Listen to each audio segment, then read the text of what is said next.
Mine damer og mænd, I skal lige høre, hvor fucking syg jeg er.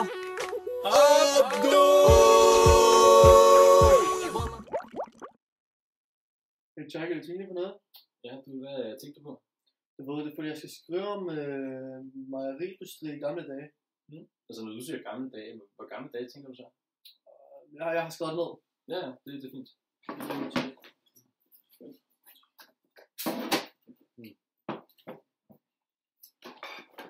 Skal vi give en hånd her? Selvfølgelig. Så har jeg lige til. Ja, det er jo. Jeg tager også den her, hvis det er over. Ja. Okay.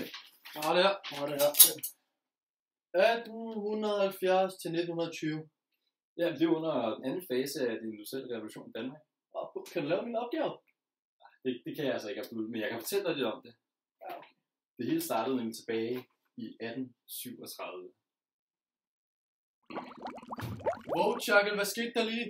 Ja, det var her det hele startede. Prøv at gå over og snakke med nogle af mig, jeg skal derovre. Undskyld, hvad er det lige laver? Vi skummer med. Vi lægger det op i det store kar herovre. Og så når det får lov til at ligge længere, så skiller det simpelthen mellem på fløde. Og det er en metode, vi har fået fra Tyskland. Vi kalder det også den holstenske metode. Sygt. Hvad sker der, bro? Ej, men jeg kan ikke lige nu lave lektier. Ved du om det? Iste!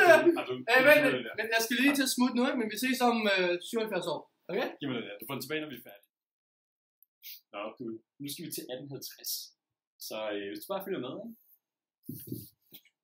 Hey! Shit, bro, hvordan gør du? Vi er nu i år 1850.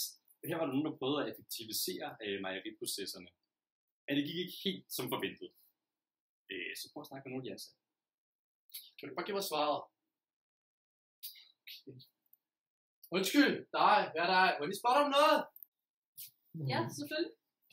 Det var et snakke, hvad jeg skulle spørge om. Andelsmejeri. Andelsmejeri. Ja, hvad er det? Altså, det var fordi, at på de enkelte bundegårde, der havde vi ikke rigtig mælk nok til at ligesom at kerne smøret, før mælken noget blev dårligt. Derfor så samlede vi vores produktion på et sted. Og det gjorde vi simpelthen for at få bedre udbytte. Det vil i hvert fald give en bedre produktion i teori. Det er meget godt. Men så var der så den ting ved det, at skummingsprocessen den blev ødelagt, når du transporterer mælk. Der kommer ikke nær så meget fløde ud af. Og det var derfor, det ikke blev til noget, faktisk. Så tak for hjælpen. Ja, hvor er vi så nu? Vi prøver at kigge op på tavlen. Ja, okay. Så det, der skete her i 1878, det var noget helt revolutionerende. Man opfandt centrifugen, og den var rigtig, rigtig effektiv. Men jeg tror, jeg overlader resten af historien til historien. Så prøv at snakke med folk. Undskyld! Hvad siger du til dig, mig, glas mælk, 8-8? Abdul, du bliver simpelthen nødt til at opføre dig ordentligt over for damer. Den der opførsel, den er simpelthen ikke overhovedet. Pisse lækker, mand. Prøv at Abdul. Seriøst ikke gjort. Jeg vil godt mærke en type alligevel. Dummes. Okay, det min kammerat han prøvede at sige, det var, at vi kunne fortælle os noget om den her maskine. Jo, denne maskine det er en centrifuge, og den bruger vi til at skille fløden fra mælken. Den er mere effektiv end de tidligere metoder, vi har haft, som f.eks. den holstenske metode. Den løser også vores problem med hensyn til transporten, at mælken behøver ikke at være stillestående for at få fløde ud af den. Det gør den får meget mere fløde ud af end den holstenske metode. Og vi er også blevet nødt til at ansætte en førbåd til at holde styr på den, fordi at den er drevet med dampmaskine, så han føler som kul ind i den. Det er en vandbil. Og vi er nødt til at ansætte en masse mænd til at stå ved de her maskiner, også for eksempel den her. Og grunden til, at jeg ved så meget, det er, fordi min far har stedet her.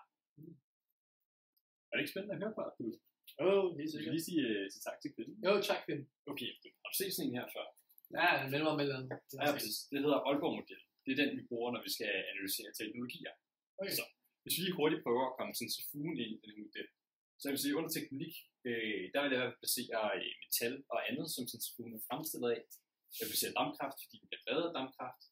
Arbejdskraften, fordi man skal have en fyrbøder til at drive dampmaskinen, som er tilkoblet den her, og nogen til at tjekke maskinerne. Og så skal mælken også transporteres. Det er jo også en forudsætning for centrifugen. Og derover så er det klart, at man skal centrifugere mælk. Så det kræver dyr, nærmere sig køer, og det kræver noget mælk. Så det er ligesom de materialer, man skal bruge, hvis man siger sådan. Det kræver også noget viden. Det kræver viden om centrifugalkraft. Det kræver viden om skubbningsprocessen. Det kræver viden om dampmaskinen og om temperering for at effektivisere det her. Jeg skal også vide lidt om mælk. Og så med centrifugen her, der kommer jo også et lidt mere naturvidenskabeligt perspektiv på det. Og man lavede systematiske forsøg med centrifugen. Og det er også derfor, at det kunne blive den effektive maskine, det er i dag.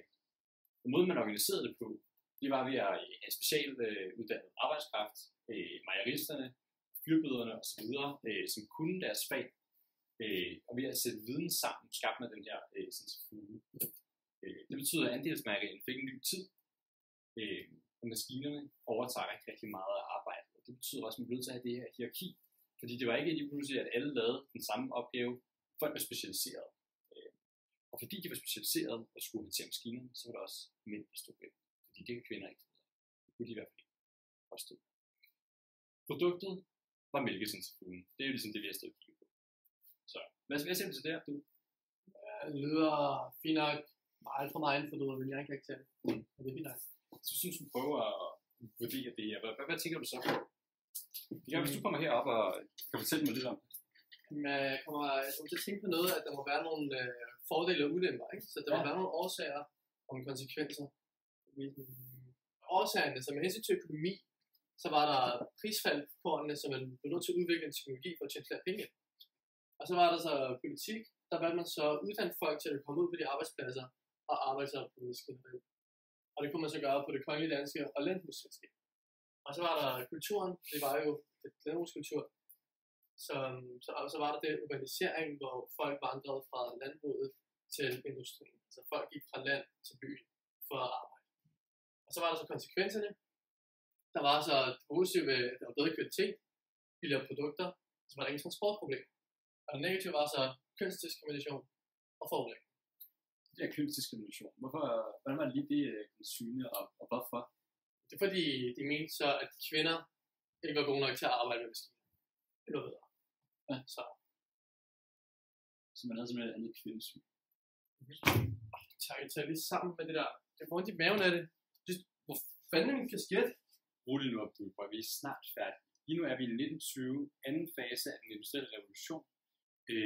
Og man kan sige, det er her, hvor man har andelsmejeriens storhedstid. Så Karl, hvis du lige prøver at komme herover og fortælle. Okay, så overordnet set har den primære udvikling de sidste par årtier bestået af forbedringer i form af temperaturkontrol og yderligere mekanisering. Man kan næsten sige, at vi er blevet et slags fabrik. Shit, det er sygt det der. Ja. Og hvad så lød du til sig? Ja, 100 penge. Ja. Jeg fik meget ud af det. Ja, det gør det jo. Ja.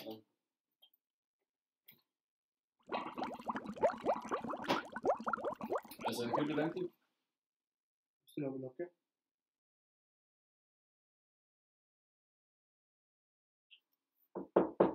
Ja, hvem er det? 2 sekunder, så lukker jeg lige op. Hvad sker der, G? Kører det? Ja, det går sygt godt. Hvad med dig? Det kører for mig, mand. Dejligt at høre. Jeg har gode nyheder. Fantastisk. Ja, cool. Skal vi snakke lidt om de overfaglige kompetencer? Jo, det kan vi godt. Ja. Hvad for nogle fik du tilegnet dig? Jeg tilegner mig den med læringsproces og læringsteori. Jeg føler, jeg har lært meget at skrive den her opgave om den industrielle revolution, så ja, jeg føler, jeg har fået mere viden om, hvordan Danmark var før i tiden. Ja, og altså, hvordan fik du opnået den viden? Hvilke metoder brugte du? Jo, altså, jeg begyndte sådan at læse de tekster. Det er fordi, jeg læste en masse om revolutionen der. Jeg fik udleveret nogle papirer af læreren, ja. Og så var det bare at læse og forstå, og det gik meget godt, synes jeg. Og hvordan gjorde du så med hensyn til planen? Jeg lavede en tidsplan. Det var sådan, jeg skrev også for eksempel mandag. Det var kigge lidt på opgaven, brainstorm lidt. Tirsdag, ryge lidt vandpip, mens jeg sidder og arbejder. Onsdag, skrive lidt på opgaven. Ja, det kørte bare sådan derudad. Ja, det lyder sgu da meget godt. Så er vi den del af det. Men hvad så med informationssøgning? Jo, altså, jeg var også inde på internettet og søgte lidt. Jeg fandt nogle... Jeg hælder lige cola op til os, ikke? Har du ikke lyst til det? Det har været dejligt. Ja, du søgte lidt på internettet? Jamen, jeg søgte lidt på internettet, og så fandt jeg nogle troværdige kilder. Ja.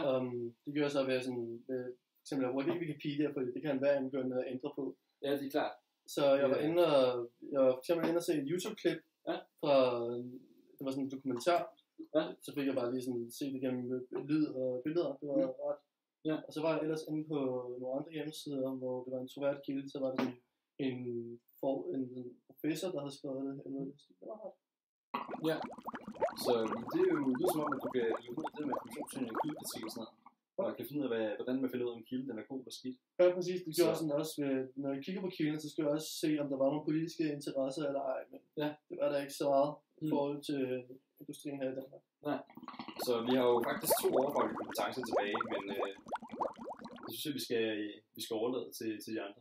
Ja, det gør vi godt. Ja, så hvis vi bare kigger med her. Inden for formidling og formidlingsformer har vi brugt sproglig bevidsthed og præsentationsformer og teknikker. Vores sproglig bevidsthed har vi brugt ved, at vi tænker over, hvilke sprog vi bruger, når vi fremlægger vores emne for andre. At de ved hurtigt, hvad det er, vi har med at gøre. Og at vores præsentationsformer og teknikker, at vi har sat os i den tid, vores emne foregår i, at vi ikke bare står og formulerer tingene som nutiden, men at vi udnytter vores tidsrejse på en eller anden måde til at kunne springe frem og tilbage i tiden, og på den måde kan præsentere vores emne meget mere spændende. Vi har nogle gruppekompetencer, og nogle af de ting, vi har lært, det er, at før man starter en opgave, så er det vigtigt, at gruppen sætter sig ned og afstemmer forventninger, opstiller en tidsplan over, hvad der skal laves, sådan at vi har nogle deadlines at gå efter. Derudover er det også vigtigt, at der i gruppen er god kommunikation, både når man arbejder sammen og når man arbejder individuelt, sådan at gruppen hele tiden kan arbejde dynamisk, og på den måde sikrer man, at man høster det fulde udbytte af alle gruppemedlemmers energi, potentiale og viden.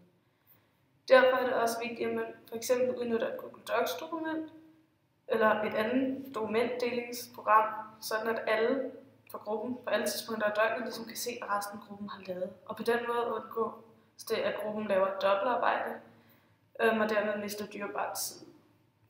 Alle disse kompetencer de kan faktisk bruges, når vi skal lave gruppearbejde fremadrettet, for at sikre, at vores opgave bliver så god som muligt, at vi får et så stort udbytte af de ting, vi kan. Nå, det var også en god nyhed. Jeg fik 12 G! Mener du det? Jeg mener det, mand!